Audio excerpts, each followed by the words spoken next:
আজকে আমরা ঐক্যবদ্ধ না থাকার কারণে ক্ষতি হয়েছে অনেক, এবং আহলে হাদিসদের ঐক্য নষ্ট করার জন্য এক শ্রেণীর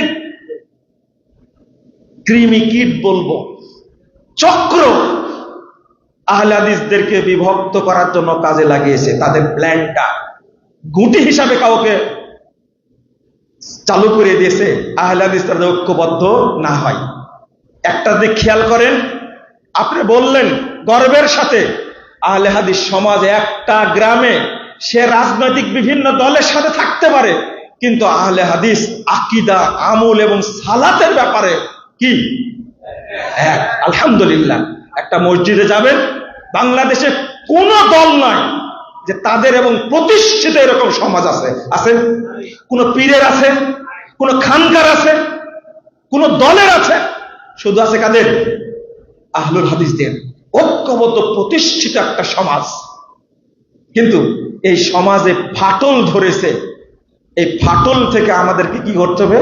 বেরিয়ে আসতে হবে। কিন্তু দোয়া করা লাগবে। কি করা লাগবে? রাসূল সাল্লাল্লাহু আলাইহি ওয়াসাল্লাম দোয়া করতেন, সহিহ মুসলিমের হাদিস, বলেন তো, আল্লাহুম্মা আল্লিফ বাইনা কুলুবিনা। বলেন। এই মাইকের সামনে বলার দরকার নাই, মানুষের সামনে বলার দরকার নাই, আপনি সেজদায় বলবেন। মানুষের সামনে বললে বোঝানো হয় একটা জিনিস যে আমি ঐক্য চাই। মানুষকে বোঝানোর দরকার নাই। কাকে বোঝাতে হবে? আল্লাহকে। কারণ আল্লাহ রাব্বুল আলামিন রাসূল সাল্লাল্লাহু আলাইহি ওয়াসাল্লামকে বলছেন, শোনো, তুমি যদি সারা পৃথিবীর সম্পদ দিয়ে দিতে তবুও তারা ঐক্যবদ্ধ হতো না। আল্লাহ বাইনা কুলুবিহিম, মানে আল্লাহ রাব্বুল আলামিন তাদের অন্তরের মধ্যে ভ্রাতৃত্ব তৈরি করে দিয়েছেন। আলহামদুলিল্লাহ। আল্লাহ যদি ঐক্য না তৈরি করে দেন তাহলে ঐক্যবদ্ধ হওয়া যাবে না।